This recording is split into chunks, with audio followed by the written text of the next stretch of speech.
Welcome to episode 2 of the behind the scenes look of my short film, Coming Home.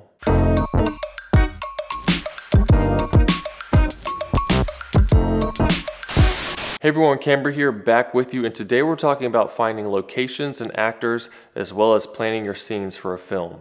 And if you're new here, this channel is all about teaching you how to use your camera to make good videos, so consider subscribing. And now that we've come up with a concept for a story that I covered in episode 1, the next step in the process for me is making a shot list of all the locations, actors, and equipment I'm going to need in order to make the film work. But if you haven't seen the film yet, go check out my other channel, Camber Films, watch the video Coming Home, and then come back here and watch the behind the scenes. So I wanted to show the process of coming home from a deployment from my perspective and from my family's perspective. And in doing this, one of the main things I wanted to focus on was planning very seamless transitions between both sides of the story. And when you're starting out, keep in mind that when possible, you want to plan as few locations as you can, and easily accessible ones at that, in order to make your film planning and execution way easier. I determined for this short film that I was going to need 4 locations, and that was going to be a hotel, a house, an airplane, and an airport, which those last two kind of go hand in hand, and all of which were easily accessible to me because I travel for a living and I'm in airplanes all the time. So with all the locations sorted out, then I needed to figure out who I was going to use for actors. And in this case, using my family made the most sense because even though they aren't actors, they can relate to the feelings they need to convey because they've been through this story before. If it makes sense for you, then go online, find actors for your project, but if you have friends or family who can relate to your story, who understand it and the emotions involved and are willing to help, then use them. So with locations and actors sorted out, then I start working on my shot list, and this doesn't have to be some grand process. I don't typically storyboard because I can see in my head how I want it to turn out, and I already know that I'm going to be doing most of the filming. And when it does come down to the times when I need someone else to film because I'm going to be in the scene,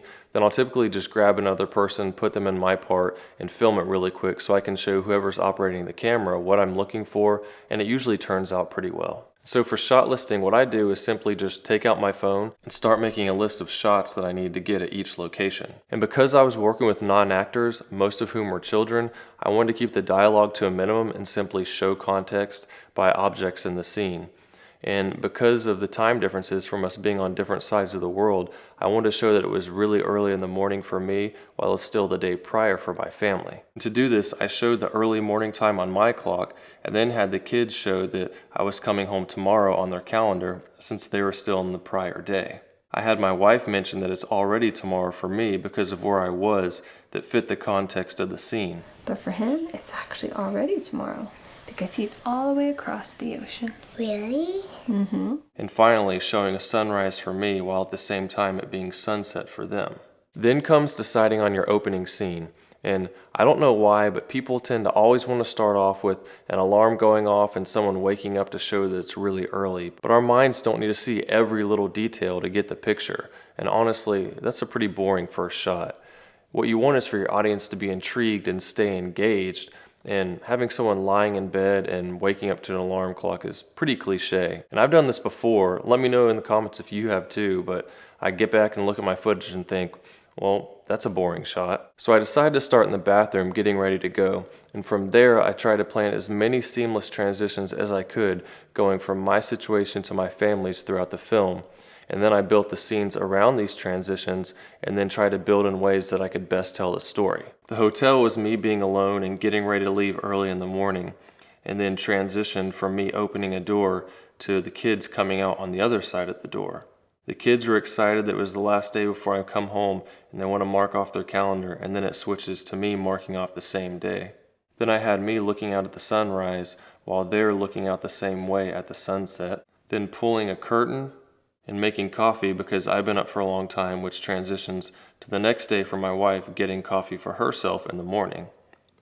Then my son playing with the airplane he built, pretending he's flying my plane home, which then turns into my real plane. And from there I was almost reunited with the family, and so I just used jump cuts leading up to that point. So once I had my shot list made, I started getting together with everyone involved, figuring out when the best time was to shoot the various scenes, and then we started our filming.